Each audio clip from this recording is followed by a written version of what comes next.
Hello, I'm Isaac Hayes III, founder and CEO of Fanbase. Listen to what I'm about to tell you. The window to invest in Fanbase is closing. We've raised over $10.6 million of our $17 million goal.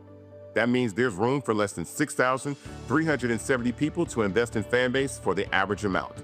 The minimum to invest in Fanbase right now is $399. That makes you an owner in Fanbase today.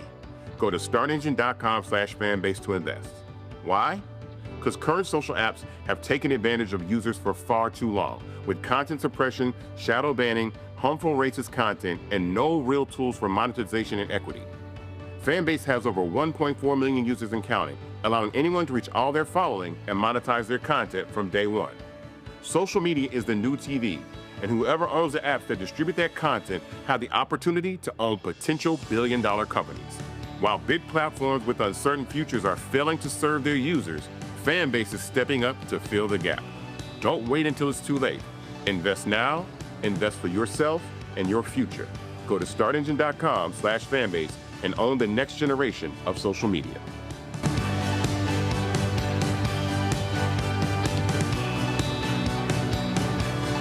Folks, Black Star Network is here. Hold no punches! I'm real revolutionary right now. Black power.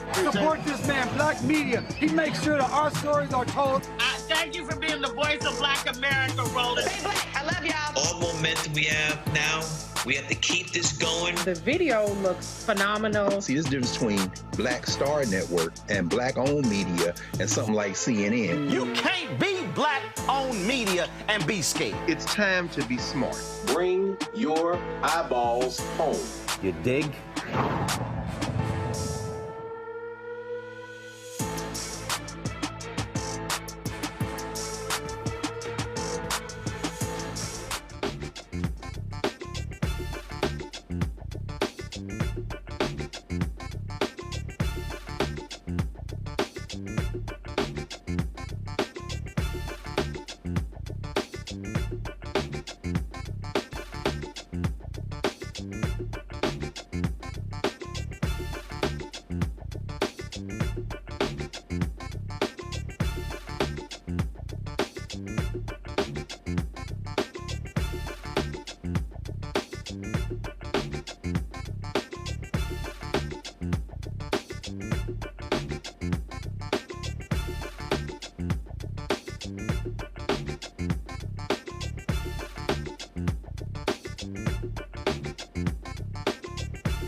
Folks, today is Monday, July 8th, 2025, coming up on Roland Martin Unfiltered, streaming live on the Black Star Network.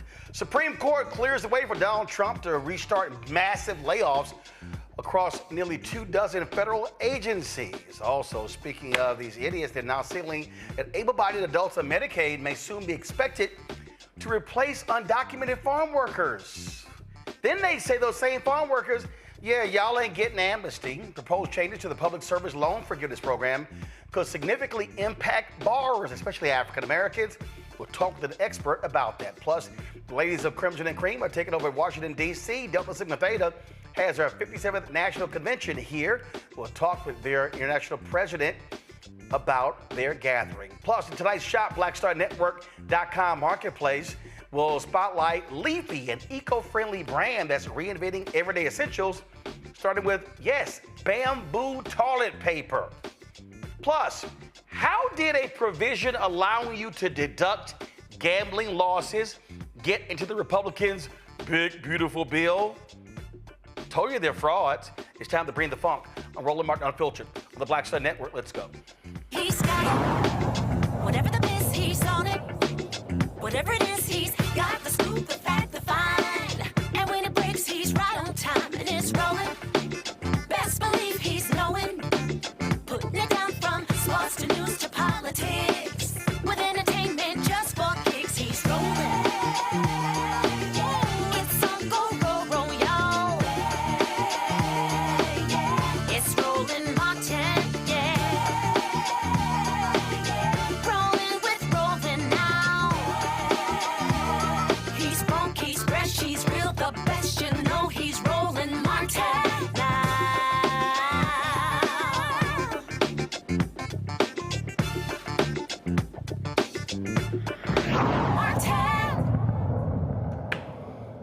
Well, the Supreme Court has cleared the way for Donald Trump to fire millions of federal workers that they were trying to wipe out with DOGE. Now, the Supreme Court overturned a lower court ruling, paving the way for this action to take place. Now, here's what they basically said. Remember, in February, Donald Trump signed an executive order directing agencies to prepare for workforce reductions.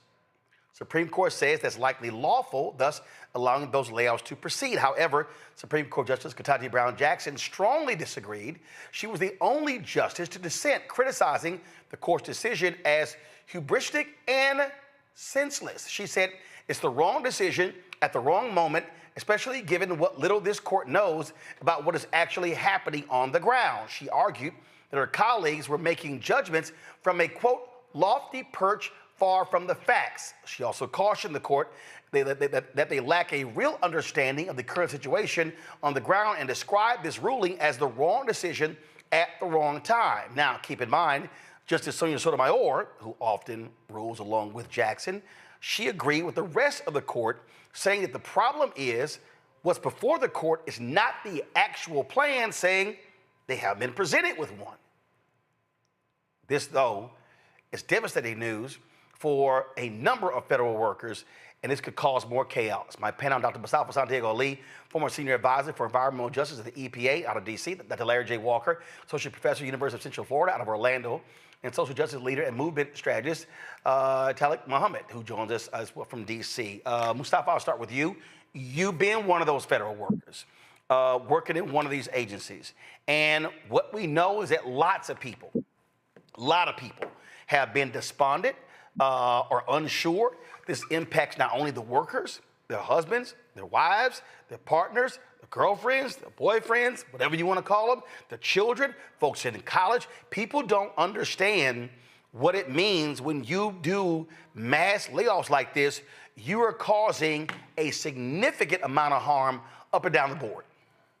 Yeah, you destabilize the economy, which is, something that everybody says that they care about and that they're trying to, to stimulate, because people think, well, it's just folks in Washington, D.C., but there are a large number of federal employees all across our country that help to prop up the economies in mid-size and larger cities, of course, and sometimes in much smaller areas. So you do that. But what's more important also is the fact that you actually are putting us in a situation where the social safety net that is so critically important in this country is being slashed by these sets of actions. There could be service disruptions. There will be service disruptions. Let me be very clear, because I've worked with over 17 federal agencies over the years. So I know the work that they do. I know how important it is. I know the high level that they do it at.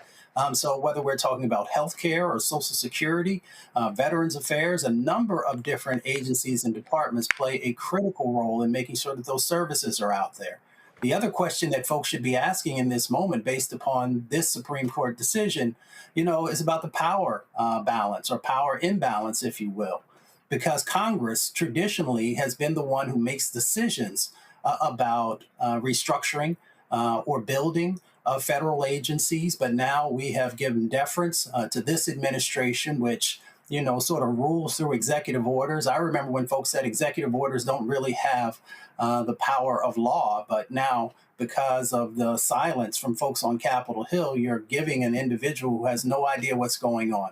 The other thing that I'll say, before I close here, is the fact that, folks on Capitol Hill actually need to do their job. Because they're not doing their job, they're creating all of this, unstable or unstableness that's currently going on. And these Supreme Court justices, I know that they have, really important cases that they're often focusing upon, but they need to get out of D.C. and actually spend some time in Kansas City, spend some time in Pittsburgh, spend some time in Atlanta and a number of other locations across our country to actually see how these impacts are happening, both physically, mentally, and spiritually on people, because these stressors, cause additional diseases. The mental impacts also of not knowing if you're going to be able to do the job that you took an oath to do. There are a number of things that play out underneath of this scenario. So yes, I know that this has went back to the lower court and that folks will continue to litigate. But as they are doing this, they put these folks in limbo and in many instances have taken away the things that people love. They want to serve this country. They want to do a good job, and people just continue to slash and burn without really having a real understanding of how it's going to play out. Larry, you've also worked on Capitol Hill, and the point that Mustafa makes there about services, about what people do, it's important, the delivery of services. They're talking about cutting thousands of people. They made these decisions, no plan at all. It was just very willy-nilly. There was no strategic decision-making involved, and that's what's so problematic for lots of people. So this, what's happening with DOGE, and obviously this particular ruling you talked about is a slash and burn as it relates to the federal workforce. You hear a lot of people talk a lot about, for instance, supporting veterans, but the VA is going to see substantial cuts. As Mustafa highlighted, there are a number of federal services that Americans take for granted and have for decades, for generations, that are going to be impacted by this decision and the possible cuts. I want to highlight two other things I think are really important. The impact this is going to have on Black folks. About 19% of the federal workforce is Black, and we make up almost 15% of the U.S. population. So we outpace in terms of the percentage of Black folks in the federal workforce. And so this is going to have substantial impact on Black people, as Mustafa highlighted when we talk about healthcare. Another thing we'll talk about in terms of housing, paying your mortgage or rent, et cetera. The second thing I want to highlight as it relates to this particular ruling, Roland, is it's interesting how the Supreme Court during the Biden administration felt like they had to reel the Biden administration in terms of the executive branch. But every decision that comes out the last several weeks is essentially giving more power to the executive branch, the Trump administration. So there's a contradiction in terms of what exactly the Supreme Court, what is it doing in terms of the Biden and Trump administration. But overall, this is a devastating ruling. And as I said, will have a substantial impact on the Black middle class.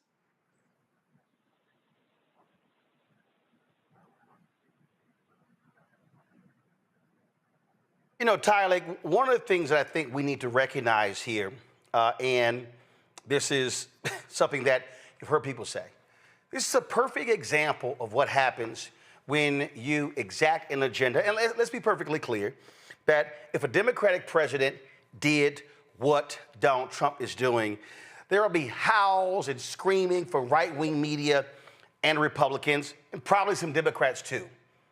But this is also what happens when you excise power, when you use power. And so we've heard this from other conservatives say, hey, Democrats get back in power, they can use the same thing. This should be a lesson to any Democrat who wants to be president one day. Damn it, when you get power, use it. Exactly, Roland. I couldn't agree with you more. I think we have to play a more aggressive game. Because this, as we see here, this is about government efficiency. It's about political retaliation. And I think when we see what Trump has happened, it being able to fire tens of thousands of workers without cause, it's not just a shift in the country, but it's a dangerous blow to how democratic protections have played in past times. As you said, for future president, we understand like if he is taking his power to this extent, we must, take that same power as mentioned before.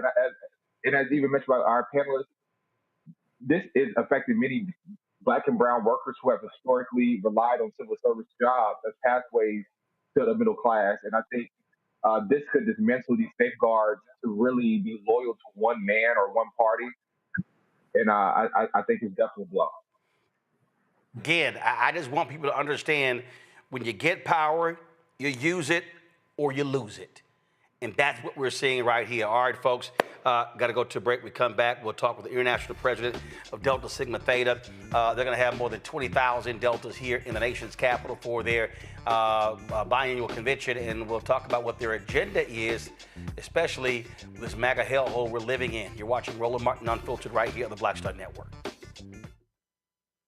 This week on the other side of change. Mass incarceration, Trump administration is doubling down on criminalization and how it is profitable. And there's something really, really perverse about saying that we need to put people in cages in order for other people to have jobs. Like, that is not how our economy should be built. Only on the other side of change on the Black Star Network. This week on A Balanced Life with Dr. Jackie, we're talking faith, family, fatherhood, and the pathway to reentry.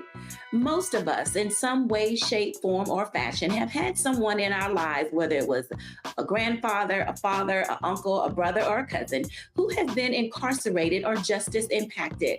What does that look like in rebuilding family and relationships? What does it look like for us to be able to have substantive conversations, come to the table, love on each other, while at the same time get it all out in the open so that we can begin a new journey together? You know, the last thing you want is in the midst of trying to piece your life back together for home to not be a comfortable place. That's all next on A Balanced Life with Dr. Jackie here on Black Star Network. Hello, I'm Paula J. Parker. Trudy Proud on the Proud Family. I am Tommy Davidson. I play Oscar on Proud Family, Louder and Proud. Hi, I'm Jo Marie Payton, voice of Sugar Mama on Disney's Louder and Prouder, Disney Plus. And I'm with Roland Martin on Unfiltered.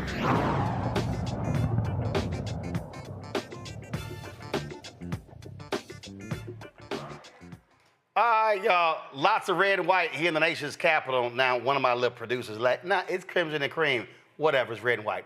They're going to be in the nation's capital. Thousands here. Convention started yesterday. Joining us right now is the international president of Delta Sigma Theta, Sorority Incorporated. Of course, Elsie Cooks. Elsie's here. Now, look, first of all, let's be real clear, Elsie. It's a whole lot of y'all here. How many of y'all here? How many hotels y'all taking up? A lot of us here. Hey, Roland, great to see you. Okay, Elsie, hold up. There are a lot of us here. It's only day two. There are over 20,000. There are over 20,000 of us registered. There are over almost 15,000 registered virtually as well. And you know, some of those virtual attendees travel to DC as well. So you are right. The town is painted crimson and cream here in the city of Washington, D.C. So help me out. You got 20,000 registered in person, 15,000 virtual, and you know you got a few thousand who ain't registered, who just popped into town. So we know. Oh, you know it. You know it. Go ahead. I said, you know it. You know that we have many members who have traveled here. Those who did not get the opportunity to register, who can still come to many events on guest passes, but they can be in the number. In addition to, again, some of those who are virtual, who chose to travel to Washington, D.C. But there are SARS who are joining from all over the world as well, in addition to all who came to D.C. What jumps out at me right now, when you talk about your members, when you talk about how many who are here, what's your focus with them being here? In terms of what do you want them to gain and what them to do when they leave here? Well, I would tell you, we come to our national conventions to take care of the business of Delta. You know, we focus on our guidelines, rules, regulations, and we focus on the resolutions that we want to make sure that we pass while we are here. And our resolutions are one of our many social action, social justice initiatives, and that we focus on specific issues that are of importance of our communities, issues that we want to make sure that are part of Delta's advocacy agenda. So that's a key part of what we do here, as well as to elect officers for the next biennium. But I will tell you, in the times in which we find ourselves, we have the opportunity to follow in the footsteps of our founders, and we've had social action in our DNA since 1913, to be able to hear from great speakers who will galvanize us. We'll hear from Senator Cory Booker. You know, he's been letting his voice be heard really loudly, not only on the Senate floor, but everywhere he can. We have a record-breaking 9 Delta congresspersons, 1 senator, and 8 in the U.S. House of Representatives. We will be hearing from them with our calls to action so we can make sure that we continue to focus on our legislative agenda, economic justice, educational justice, focusing on making sure that we continue to fight for the rights that are being taken away from us every single day, not only on the federal level, but on the local level, on the state level, anywhere that government convenes, if you will, from school boards, where we want to fight for the freedom to learn, to make sure that our history is not erased, to city halls, city councils, state legislatures, where we are fighting for the rights to, again, make sure that we continue to have free and fair elections, to make sure that our communities, people in our communities and marginalized communities can have the right to vote. So there's a huge agenda, and we use this convention to also galvanize our members for our social action agenda, as well as our programmatic agenda, so we can go back in our communities in this nation and around the world and elevate the impact of Delta and do all important work of empowering our communities. We were just talking about the cuts the Supreme Court is going to be allowing the layoffs of thousands or potentially hundreds of thousands of federal workers. Does Delta have a specific plan to help your members who may be impacted by this decision? We have several things that we do. We have several programs focused on economic development. We have a career fair going on right now to help our sisters through any transition they happen to be going through, including the massive layoffs, to your point, from the government on the government level. But at the same time, we dig in very deeply with entrepreneurship, because we know that we have to take care of our own from the perspective of making sure that we can support entrepreneurs, making sure that they can grow their businesses, making sure that they can control their own destinies, and also making sure that we are pouring dollars back into our own communities. You know, with the Red Days where we buy Black, and making sure that that is a continued focus, not only on those days, but all the time. So those are some of the things that we are doing to make sure that we are supporting our sisters and also supporting our communities. Question from my panel. Larry, you first. Yes, Madam President, thank you for your hard work. So I should acknowledge I have several Deltas in my family, including my wife, Nicholas. So I have to say that. I wanted to talk about a full circle. Larry, is she financial?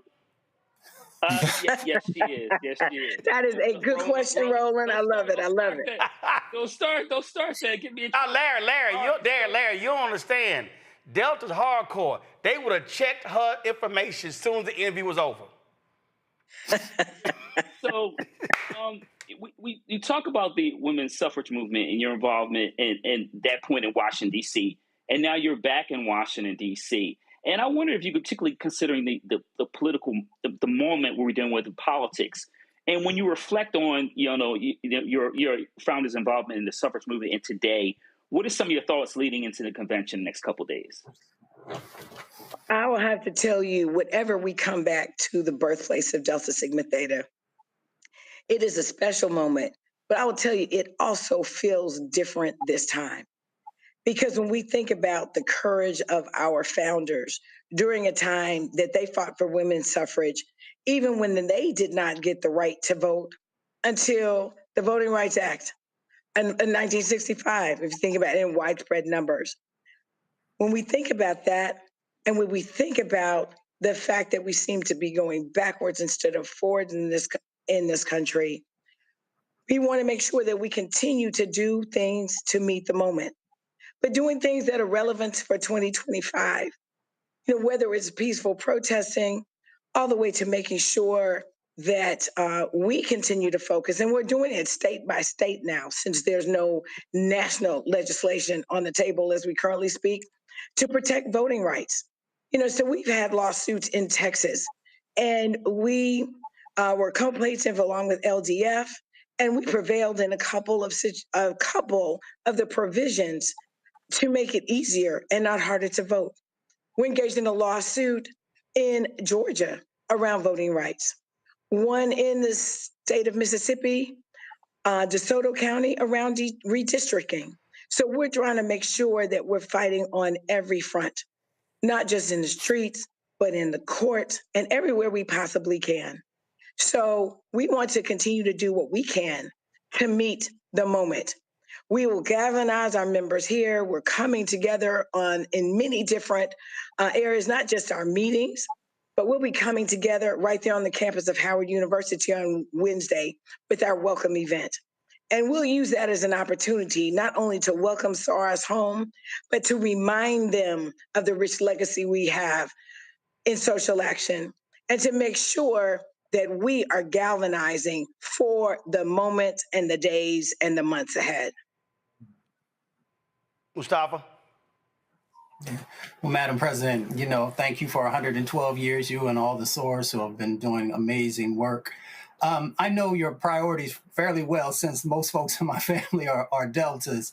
You have one that's focused on mental health, and we know right now in this moment, just the incredible weight that many folks in our communities are carrying. Can you talk a little bit about why that's one of the focuses that you all have? Absolutely. And that was another meet the moment opportunity, but something that has long been very, very important to us, because one of our 5 programmatic thrusts is physical and mental health. But one of the key initiatives of my administration is the Live Well initiative, focusing on mental health, but very strongly focusing on mental wellness, on all aspects of mental wellness. And that is a multifaceted program that is so important. When I first came into office, it was during the pandemic. And we know that there were many that were struggling. We know that there were many on our college campuses, not only our members, but other students across our campuses. We know that there was isolation from our elderly and all throughout this country. And so making sure that we focused on the mental wellness and how to maintain that mental wellness and how to recognize mental health challenges and making sure that there are things in place, whether it's being able to find a mental health provider, whether it's focusing on programs on college campuses, whether it's our Wellness Wednesdays that we conduct month after month to focus on the various aspects of mental wellness, or our Live Well Summit that we just completed, where we focused on mind, body, and spirit. It is critical in a time like this. We started in a pandemic, but we're in another kind of pandemic right now when it comes to the challenges that we're having with, again, rights being taken away, racial injustices where we should have racial justices, the erasure of our history, and so many more issues that we are facing as a people. It is absolutely critical that we focus on our mental health during this period of time. Tyler? Yes, President Cook Holmes, this is so great to see you as always. I got to give a special shout out to my home chapter, Alpha Mu, at North Carolina A&T. As a Yeah, proud the man. member of Phi Beta Sigma, I know firsthand that our Divine Nine organizations are That's just a not nice little social. youth They are group. That's a nice little youth group. But go on right ahead. We got the blue fire. I got you. I got you. That's right. That's right. So we know our organizations are not just they are strategic pillars in our community in civic leadership, education, and justice. As a president of a legacy organization with years of strong support in the community, what will your message be to the next generation of Deltas who are making their way to DC, which a bunch of my friends are already taking over the city? Well, I will tell you that the message is that we have to always meet the moment and we always have to lead the way. It is up to us. If not us, then who? And so it's not enough to sit back. It's not enough to stroll, all the fun things we do. It's not enough to step and stroll. It's not enough to just focus on the things that are happening on specific campuses even, or in communities. But it must be broad across this country. The things that we do must be global, and we must stay in the fight. And I will tell you, in addition to that, one of the things that we share with our members, and I certainly talk about with my fellow presidents on a regular basis, that our collective power is unparalleled. We're almost 3 million strong if you look at the collective power of the D9. So in addition to us leading the way, I would tell you that the D9 should be leading the way. And we always say our hashtag is D9 Stronger Together, because if we know that if we continue to exercise our collective power, there's nothing that we can't do. Whether it's focusing on some collective buying to be able to own our own things like conference centers, own our own museums. There's so many things that we have the opportunity to do if we use our collective voices and our collective power. So that's the other message, that we want to lead the way, but we have to also do it together. Absolutely. So look, I understand. I speak a whole lot, travel a lot. And when I felt my voice being lost when I was at Essence Fest, I always carry something with me. So President Cook Holmes, tell your staff, go to the store and buy you this, and you keep it with you. I keep it in my bag at all times. Tamala Mann and David Mann hooked me up and said, anytime you're losing your voice or you gotten ready to speak a lot, take this. It's an herbal spray. It will help you keep your voice. I actually have some in my purse, but I don't think I have been using it enough today. But Roland, I thank you for that tip. I'm going to use it because I have a whole lot of talking I need to do tomorrow. Yep. So I need to figure this out quickly. You ain't lying, because I want you to tell my Sarah Jackie hello. You on day 2. I don't want to lose. You on day 2. You can't be like that. Listen, I'm on day 2. No, you tell her hi. This should be the end, not the beginning. You tell her hi. I ain't seen her. I got back from Essence. She was already gone to the convention, so you tell her hi when you see her. Well, I will look for her and tell her you said hello then. All right, then, do that. Well, I appreciate it. I know she got me a couple of tickets or something, so I'll be popping through. So I'll see you. We look forward to seeing you. I'll see you at the convention center. And last question, how many hotels y'all fill up here? I don't know of a hotel in the district where we don't have members. So I'll be honest with you, I think I lost count, after we got to 50 or 60 contracts.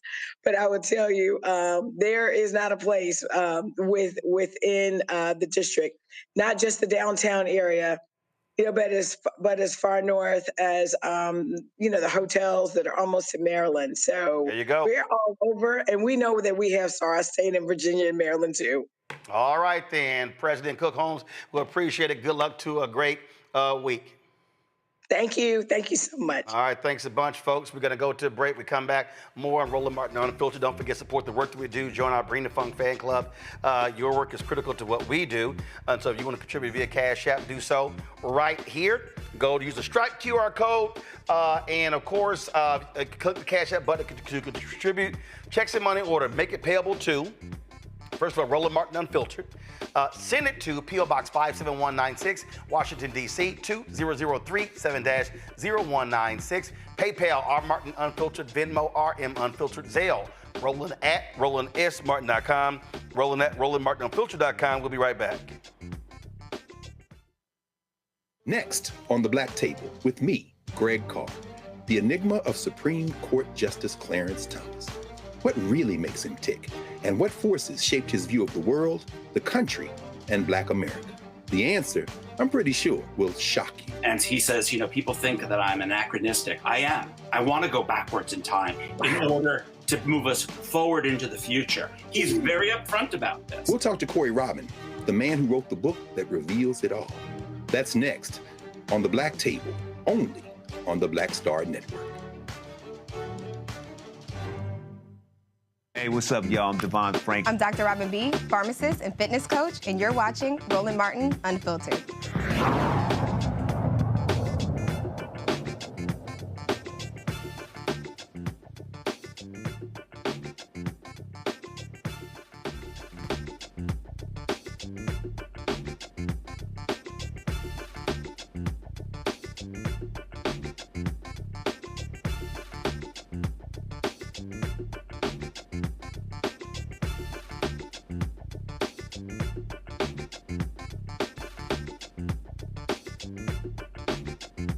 Lord, MAGA's losing their minds. They're alleging a massive conspiracy when it comes to Epstein. You know, the guy who hung out with Donald Trump.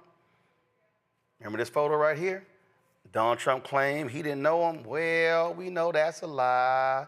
And we know Jeffrey Epstein helped out a lot of Republicans. And remember, he cut a deal in Florida with prosecutors there, and Trump's labor secretary was the one who helped him out of that deal that they also wanted to keep secret. Remember, they allowed him to go to jail in the daytime and go home at night? It was really, it was a sweetheart deal. So a lot of people, especially Republicans, believe that it was a cover-up.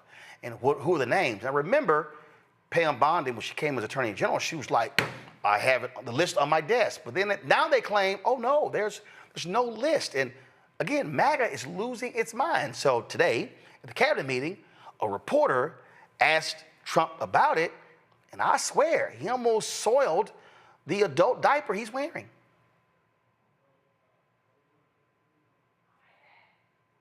Jeffrey Epstein, it left some lingering mysteries.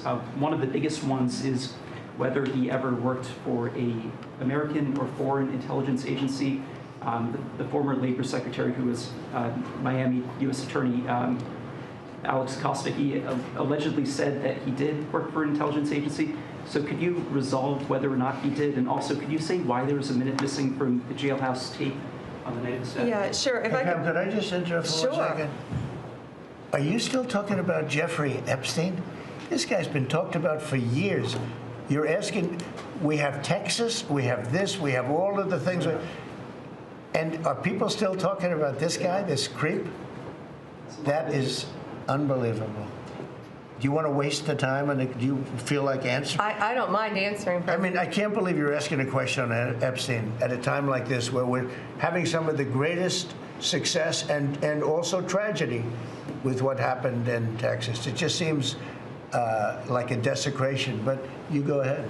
Sure. First, to back up on that, in February, I did an interview on Fox, and it's been getting a lot of attention because I said, I was asked a question about the client list, and my response was, it's sitting on my desk to be reviewed, meaning the file along with the JFK, MLK files as well. That's what I meant by that. Also, to the tens of thousands of video, they turned out to be child porn downloaded by that disgusting Jeffrey Epstein. Child porn is what they were. Never going to be released, never going to see the light of day. To him being an agent, I have no knowledge about that. We can get back to you on that. And the minute missing from the video, we released the video showing definitively the video was not conclusive, but the evidence prior to it was showing he committed suicide. And what was on that, there was a minute that was off the counter. And what we learned from Bureau of Prisons was every night, they redo that video. It's old, from like 1999. So every night the video is reset, and every night should have the same minute missing. So we're looking for that video to release that as well, showing that a minute is missing every night. And that's it on Epstein. But here's the thing. It's the right that's making a big deal out of this. They're the ones who are angry and upset and mad and yelling and screaming. Even Tucker Carlson went off on this whole deal and just said how, this could cause a massive, massive storm on the right. Here was an interview that he had with somebody on that issue. Particularly not only deceived by the people like the FBI director and the deputy director, Dan Bongino, but the attorney general who went on camera after assuming her office on the White House lawn. These are supposed to mean things, and said thousands of victims. We have the client list. We have the flight logs. She held a little press conference, whatever event, with so-called influencers in which she gave them the Epstein files, an infamous photo that was released. It turned out that that binder actually had redacted information in it, which was already public, just to demonstrate how they were turning the South Lawn, they're turning the White House effectively into a performative show and making, light of the fact that there are hundreds, if not thousands, of underage victims. MAGA big mad. Like, MAGA's really upset. And they are just going crazy on this issue. Now, that was him talking to Sagar and Jetty. And again, they just, they are really, really upset. And he's that Dan Bongino lied to the people. Now, it's the same Dan Bongino who just beloved by the right, who left his media perch to go work for Trump. So, they are just big mad. Now, Trump and them are sitting here. You heard them say, that evil man. And Trump, people are still talking about Jeffrey Epstein. They're still talking about Jeffrey Epstein, that despicable man. You mean this one?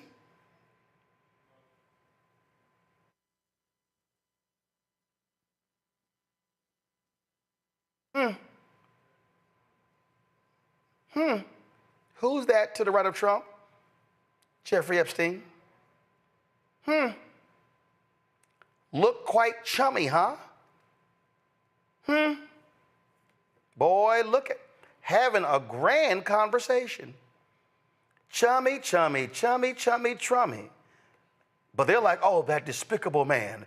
That man, how dare he? Trump was kicking it with him. You had one woman who's actually suing Trump saying she was raped. That's a fact, y'all. Don't get mad at everybody else. That's y'all boy. And the right is so upset. And matter of fact, look here. This is collage of photos of Donald Trump and who? His boy, Jeffrey Epstein. Ain't that interesting? I just think it's a trip, Larry, that MAGA is so mad. So Trump gets mad at the reporter for asking the question when it's the people that voted for him who are pissed off. Yeah, this is Roland. This is a situation where you eat, people eat their own. They constantly, for the last several years, they have fed all these conspiracy theories. And you talked about just a few weeks ago, we had that, the infamous photo op in front of the White House with the Epstein binders. It was circulated on the news, talked about for days. And the DOJ Attorney General says she had some information that she phrased it a little bit differently than she did from that interview. But they fed this conspiracy theory, and people waiting for the payoff based on what we've heard for the last several years. And now they're backtracking. So all that does is feed more conspiracy theories. While Larry's talking, hold on, Larry. While Larry's talking, go to my iPad. Larry, remember this. They held up these binders. The Epstein FBI files. Go ahead. Yeah, I mean, and, they talked about having these social media influencers who then went on their podcasts and once again, this went on and talked about how this information was coming out. And so once again, people who, into these conspiracy theories or, follow these kind of things are looking for a payoff. And it never came. And those same folks are now going to turn on the administration because now they think there's up to something. So there's a conspiracy inside the conspiracy. So it's going to be really interesting over the next several weeks, couple months to see what this does in terms of public opinion for those who are right wingers who follow this kind of issue. But bottom line is, Roland, they fed the beast, and the beast expected to be fed. And it's like being at the zoo and throwing red meat at a tiger. And, you didn't throw the tiger any food this time. And now those folks have turned on the administration. Tyler Midas Touch published this. The tweet was, here are 14 phone numbers associated with Donald Trump from Jeffrey Epstein's little black book. I mean, I guess that's why he doesn't want to talk about it. Yeah, absolutely. And I think, there's a double standard in how powerful men like Donald Trump are treated when it comes to associating with predators like Jeffrey Epstein, despite, as we just saw, years of photos, videos, and testimony and public connections to him. Trump has never faced full accountability. And I think the real question for his ties to Epstein,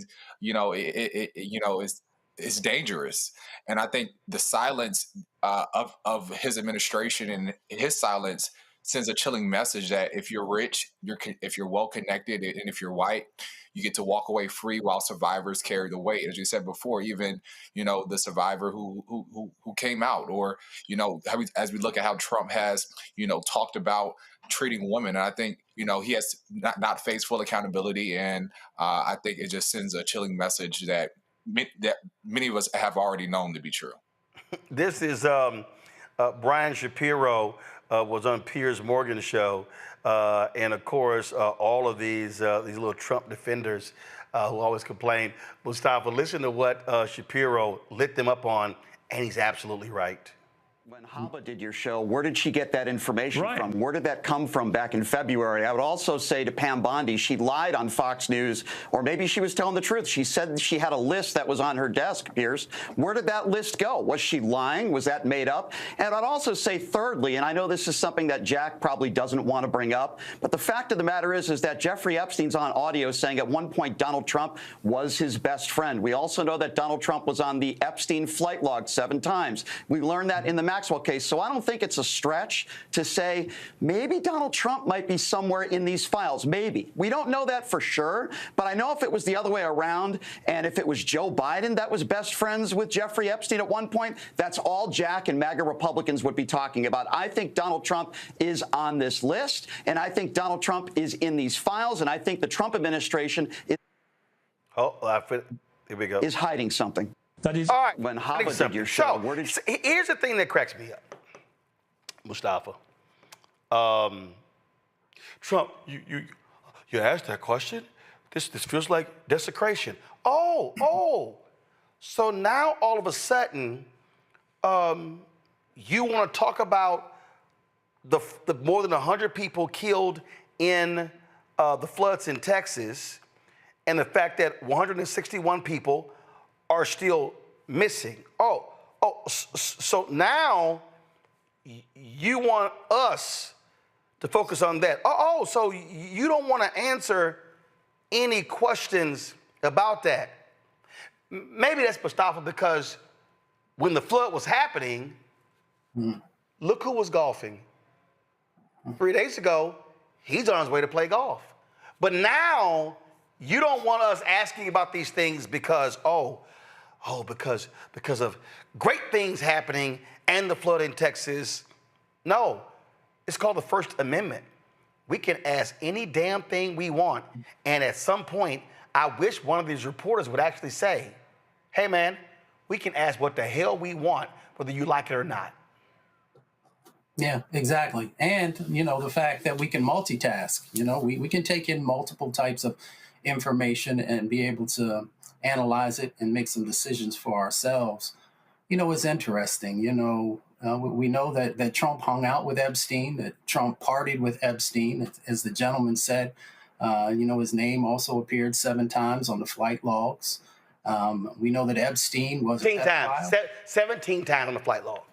17 times. Okay. I had read 7 times before, so thank you for the correction. And then also, we know that, based upon the way that we're looking at sex trafficking now, that Epstein was also moving folks over to the island and all kinds of different things. So, if it walks like a duck and quacks like a duck, we all know how the saying goes. So, of course, no one wants to have that attention on them when they're associated with someone who's done those types of things. But he had a history of not just one time being seen with this individual, but multiple times. And, no matter who else it might have been, if you found yourself in that situation, if people had all this documentation, both video and photos, then they're going to ask questions about, were you also participating in those types of nefarious behaviors that Epstein was convicted on? Not, that people just, said maybe this is something that he's done, but he was actually convicted. In relationship to the list, that was the red meat that everyone kept talking about.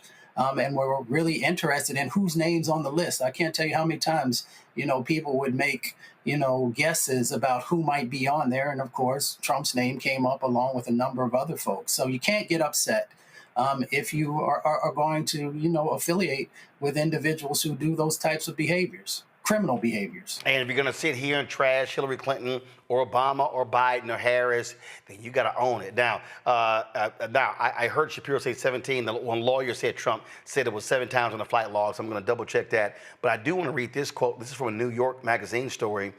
Trump, quote, "I've known Jeff for 15 years. Terrific guy. He's a lot of fun to be with. It's even said that he likes beautiful women as much as I do. And many of them are on the younger side. No doubt about it, Jeffrey enjoys his social life." That was Donald Trump on Jeffrey Epstein. So I see why he doesn't want questions being asked about Jeffrey Epstein in the White House. All right, y'all, going to a break. We'll be right back. Roland Martin Unfiltered on the Black Star Network. This week on A Balanced Life with Dr. Jackie, we're talking faith, family, fatherhood, and the pathway to reentry. Most of us, in some way, shape, form, or fashion, have had someone in our lives, whether it was a grandfather, a father, an uncle, a brother, or a cousin, who has been incarcerated or justice impacted. What does that look like in rebuilding family and relationships? What does it look like for us to be able to have substantive conversations, come to the table, love on each other, while at the same time get it all out in the open so that we can begin a new journey together? The last thing you want is, in the midst of trying to piece your life back together, for home to not be a comfortable place. That's all next on A Balanced Life with Dr. Jackie here on Black Star Network. Hey, what's up? It's Sammy Roman. Hey, it's John Murray, the executive producer of the new Sherry Shepherd Talk Show. It's me, Sherry Shepherd, and you know what you're watching, Roland Martin Unfiltered.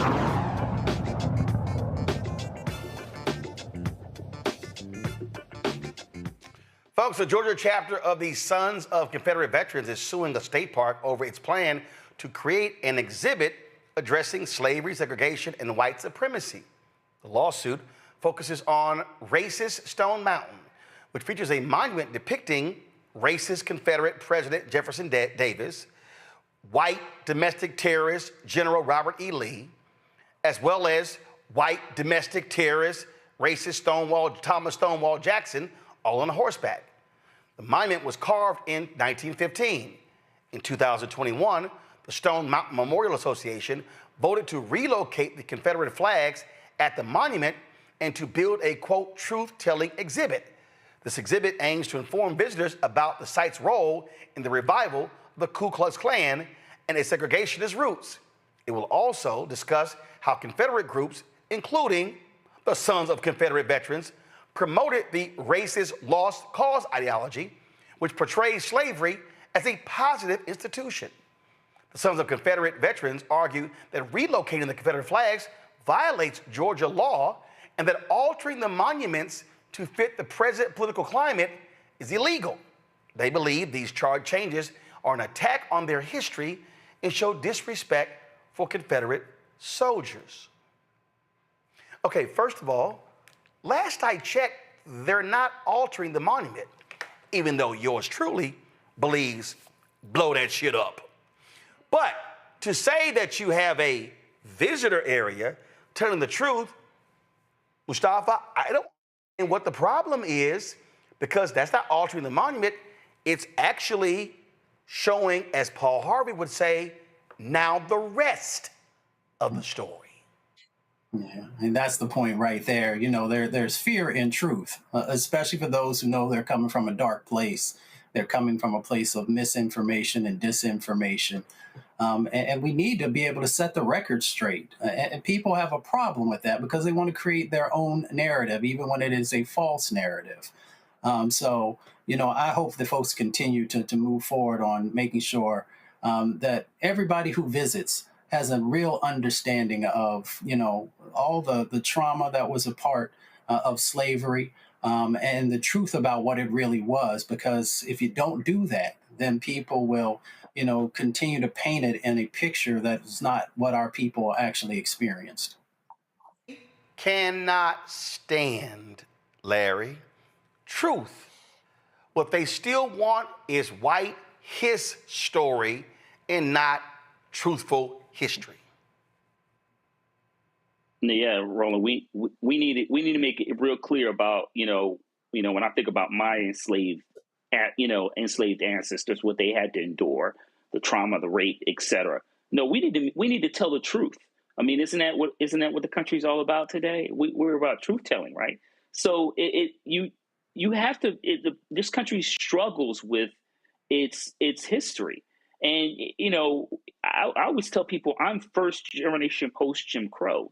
When we used to have these conversations, it's not that long ago in terms of we can have conversations with individuals who were enslaved Africans. And so, yeah, the atrocities that these organizations in the Confederacy committed against enslaved Africans needs to be made clear. Their history, why they chose what they did, the years after that, in terms of, like you talked about, the KKK and these other organizations that traumatized Black communities for decades. They all need to be called on the carpet for what they did. And if you're an active member of the organization, you need to face what your ancestors did, and the fact that also that you're still involved in this organization that once again upholds what the Confederacy did is some kind of shining example when they once again traumatized Black people for decades. So no, we needed something that was completely honest, and we needed a nice big poster or something right next to all those figures. Tyler, it's real simple for me. These folks despise the fact that we actually got an opportunity to read. They despise the fact that we now are in positions of power, and they despise the fact that racist white men no longer control everything. And so they're going to have to suck it up, and I think they're going to lose this lawsuit because they're lying. The monument is not being changed. Having a visitor center right next to it, nothing wrong with that, so bring it. Absolutely. I saw a quote this week that said, offended by everything, ashamed of nothing, entitled to everything, but contributing to nothing. And I think when I think about, these symbols, they aren't just mere history. They're ongoing living patriarchy, racism, and omission, especially in states like Georgia. And I think the lawsuit is more than just like a legal maneuvering that they're trying to get around, but it's a fight over memory. It's a fight over power and those whose stories get to be told and honored. And this monument is a living insult that legitimizes white supremacy. And I think real equity demands that removing these public, honors for oppression and oppressors, and telling the full, and as we said, the full and honest truth. We must, stand up to it and be present in this moment to ensure that they're trying to erase our history, but we must be stand firm in how our history is being told. All right, folks, let's talk about something else these idiots are doing and the impact it's going to have on a lot of Black people. Donald Trump and his people are unveiling plans for a major overhaul of student loans. And so they're trying to, first of all, they're trying to shift which department. This deals with the Public Service Loan Forgiveness Program. It was established 18 years ago. The PSLF allows government employees, such as teachers, firefighters, and nonprofit workers, to have their student loans forgiven after 10 years of qualifying payments. Education Department could strip the benefit from organizations involved in, quote, illegal activities. Mandela Deskins, Director of Advocacy for Engagement at Ed Trust, joins us right now. So first and foremost, explain us, what the hell does that even mean, illegal activities? Thanks for having me this evening. I think before we talk about the specifics, I just want to kind of lay the groundwork so that we can really understand what we're seeing here. The Republicans in Congress in service of the MAGA agenda are making it clear. They don't want Black and brown students going to college. This is about making the rich richer by attempting to smother the aspirations of students of color across this country. And by passing this bill and by putting these restrictions and eliminations and changing to the rules and repayment plans, this is an attempt to make it so that Black and brown students cannot go to school at all. So I just want to start there. You know, the idea is to keep us from being able to go to school or put us in, you know, a level of debt that we can never get out of for the privilege of attempting to access the American dream. So walk us through this in terms of what do we know so far about these changes? Sure. So, you know, the changes really affect two sides, the loan side and the repayment side. On the loan side, they eliminated federal loans that help graduate students pay for school and added borrowing limits to Parent Plus loans. Parent Plus loans are loans that Black and brown families disproportionately use. So this will force families to either go to banks and take higher interest loans that will create more debt for the family, or make decisions on whether these students can go to college at all. On the repayment side, they've changed income-based student repayment loan plans, making them more expensive and adding longer timeframes. And this was part of the way they were going to pay for their tax cut to billionaires, right? By making it more expensive for students who are giving their lives to public service to be able to repay the loans that help them achieve that ability. And if I could just pause you for a quick second, I want to make this real for folks in a way that we can understand.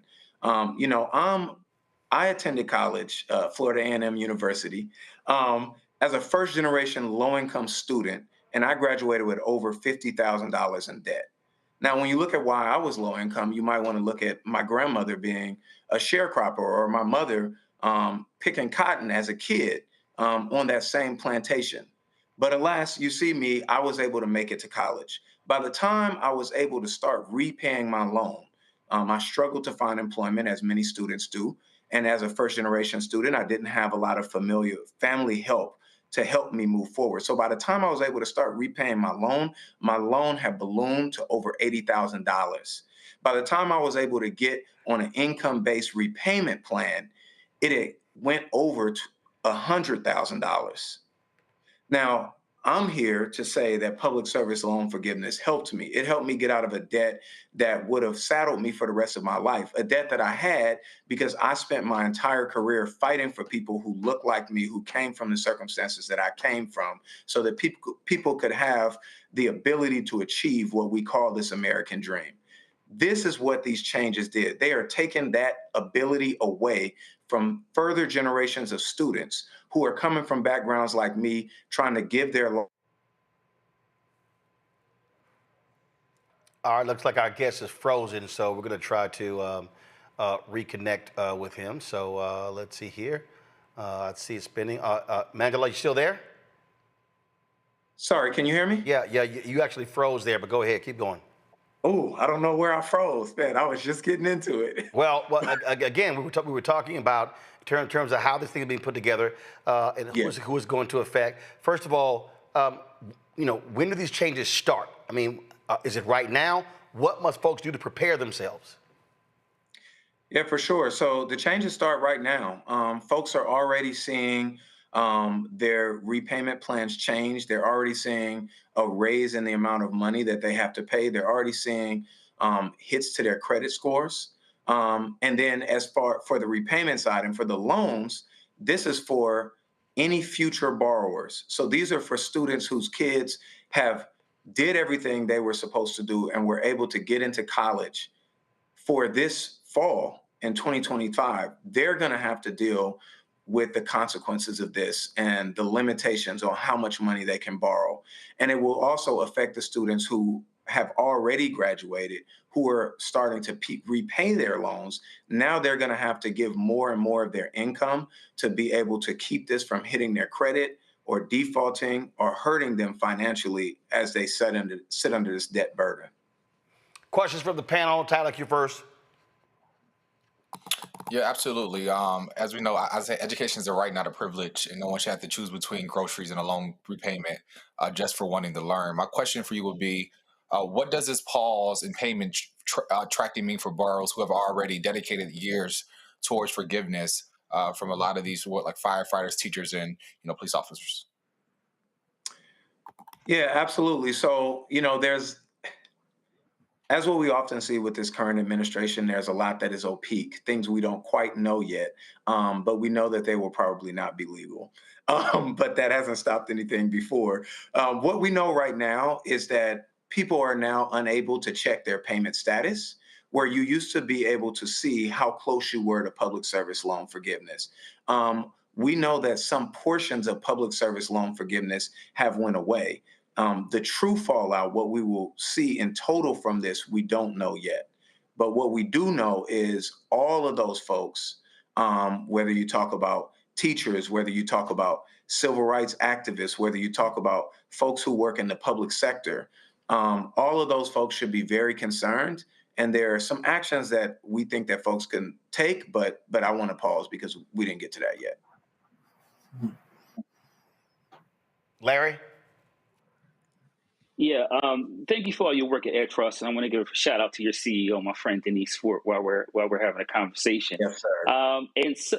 And so let's talk a little bit about what happens if you're not able to pay these loans, because I think the Wall Street Journal reported that some people who are actually retired are actually having wages garnished. Can you talk a little bit about that, because this is disproportionately going to impact Black folks also?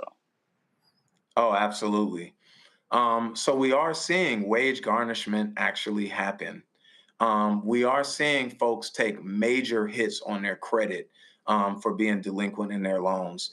And I think that it's been widely reported that there are many people who are struggling to pay these loans already, and we expect that that's going to get worse. And so, in doing this, it's not just creating more expensive repayment plans that will saddle folks with a debt burden, but they are also garnishing wages on the other end. So it's leaving you with really a very limited set of options for what you do if you're not able to afford these loans, which many students are not. As we may remember, the administration's policies have caused many workers to be laid off, many workers to lose their job, whether in the federal government or in related parts of different departments. So when you think about folks who are contractors for education services, when you think about folks who work for a variety of companies and entities that support the public needs, those folks are getting laid off because those loans are being illegally held, those grants are being illegally held by the administration. So right now, folks are really caught between really a rock and a hard place. You have to pay it. It's more expensive. But at the same time, if you can't, then your loans can be garnished. Your wages can be garnished. Sorry. Mustafa. Yeah, well, thank you for what you and your organization does. Can you walk folks through? So, there's a huge amount of money that's tied up in this. Now people are paying more money. We know there's a push to privatize education. So can you talk a little bit about where do the dollars go now? Does it go to Treasury? Does it go, I know it doesn't go to the Department of Education, but I'm just going to say, does it go to the Department of Education? Where do these additional dollars go? Well, these changes were passed as a part of this boo-boo bill, bad bill, big bad terrible bill, whatever we want to call it. And the reason why these things were put into place, outside of making sure that Black and brown students don't have access to higher education or to college, which of course is the number one goal. The reason why they were added to this particular bill was in order to pay for tax cuts and tax breaks to billionaires that the administration wanted to make sure they got through. So as far as like how these dollars move through the system, again, some of these things are opaque. The key thing to know is the reason why these additional dollars are being collected is to cover the cost of tax breaks for rich people. At Ed Trust, we like to call this bill the Great Heist, and that's what that's about. It's taking these folks' dreams and aspirations to be able to create a better life for themselves and their families through college and through the careers that come from that, and taking the debt that folks took on in order to do that, and taking that and raising that debt and charging folks more in order to pay for tax cuts to rich people, which really shouldn't surprise us, because remember, this is the same Trump administration. You remember Trump, he created a fake university in order to defraud students who were trying to get a better life out of their funds in the first place. So this idea of stealing from people who are looking for a better life in order to pay billionaires, millionaires, and billionaires is not a new idea for Donald Trump, and it's not a new idea for what we've seen from his policies. Well, for all the people who chose to sit the election out, well, they now have to contend with this because we tried to tell them. We told what was going to go down. And then there was a whole lot of people who were yelling and screaming, why hasn't Joe Biden gotten rid of student loan debt? Well, maybe you should have sat your ass out of the 2016 election, and then Trump would not have appointed 3 Supreme Court justices. Just saying. Angela, we appreciate it. Thanks a lot. Thank you so much for having me. All right, folks. Quick break. We'll be right back on Roland Martin Unfiltered on the Black Star Network. Don't forget to support the work that we do. Join our Bring the Funk fan club. The goal is to get 20,000 of our fans contributing on average $50 each a year. $4.19 a month, 13 cents a day. You support this show. You support all of the other shows on the network. You want to contribute via Cash App. Here is the QR code for Stripe. Use this QR code. You can also use it for credit card payments as well. Make it payable to Roland Martin Unfiltered. You got to check a money order and send that to P.O. Box 57196, Washington, D.C. 2003 7-0196. PayPal is R Martin Unfiltered. Venmo RM Unfiltered. Zelle Roland at RolandSMartin.com. Roland at RolandMartinUnfiltered.com. We'll be right back. Next on the Black Table with me, Greg Carr, the enigma of Supreme Court Justice Clarence Thomas. What really makes him tick, and what forces shaped his view of the world, the country, and Black America? The answer, I'm pretty sure, will shock you. And he says, people think that I'm anachronistic. I am. I want to go backwards in time in order to move us forward into the future. He's very upfront about this. We'll talk to Corey Robin, the man who wrote the book that reveals it all. That's next on the Black Table, only on the Black Star Network. This week on the other side of change. Mass incarceration, Trump administration is doubling down on criminalization, and how it is profitable. And there's something really, really perverse about saying that we need to put people in cages in order for other people to have jobs. Like, that is not how our economy should be built. Only on the other side of change on the Black Star Network. This week on A Balanced Life with Dr. Jackie, we're talking faith, family, fatherhood, and the pathway to reentry. Most of us, in some way, shape, form, or fashion, have had someone in our lives, whether it was a grandfather, a father, an uncle, a brother, or a cousin, who has been incarcerated or justice impacted. What does that look like in rebuilding family and relationships? What does it look like for us to be able to have substantive conversations, come to the table, love on each other, while at the same time get it all out in in the open so that we can begin a new journey together. You know, the last thing you want is in the midst of trying to piece your life back together for home to not be a comfortable place. That's all next on A Balanced Life with Dr. Jackie here on Black Star Network.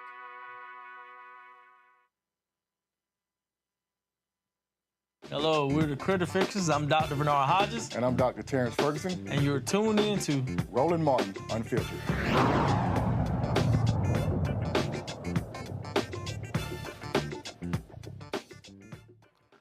Protests have erupted across Kenya with tensions boiling over in the capital city of Nairobi.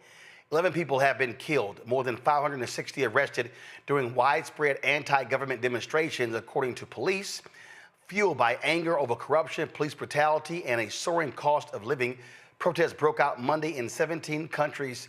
The unrest coincided with Saba Saba, the July 7th, a day that commemorates Kenya's fight for democracy. But instead of celebration, the streets were filled with bonfires, tear gas, and a new generation demanding change. Protesters are calling on President William Ruto to resign, accusing his administration of failing to address the people's needs and deepening economic hardship. Now, while that is happening, we are seeing significant unrest in Haiti as well. In Haiti, a very prominent hotel was burned down by gangs in the continuing problems that we see in that particular country, which is quite unfortunate. It's the Hotel Olofsen, which was, of course, a Gothic 19th century mansion that was gutted. Now, this is what it used to look like right here, and this is what then happened when it went up in smoke. This is an aerial view of what it looks like now. They continue to see massive unrest there in Haiti as police, a multinational force, try to keep the peace in that particular city. But the reality is we continue to see gangs dominate and control so much of what happens there. Now, there are some folk who have a different view of the hotel, saying it was a haven for NGOs as well as spies. Well, at the end of the day, that hotel has been burned down, and we don't see any substantive things happening from this country to help the folks there in that country as well. And so this right here, it said before it became a hotel, all of a sudden it was home to the Sam family until 1915. This is an image right here, and of course, and also it was built by the son of Haiti's president as well. And so it was converted to a hotel by the Swedish Gustav Olofsson and gave it its name. And so you see right here the information on it. And then, of course, this is what it looked like as well. So we hate to see the continued unrest there in Haiti. Let's talk about deportations. Haiti is one of the countries that Donald Trump has been targeting, along with other African nations. And guess what? Well, the Trump folks have made it clear to any of these undocumented workers on farms, you ain't getting amnesty.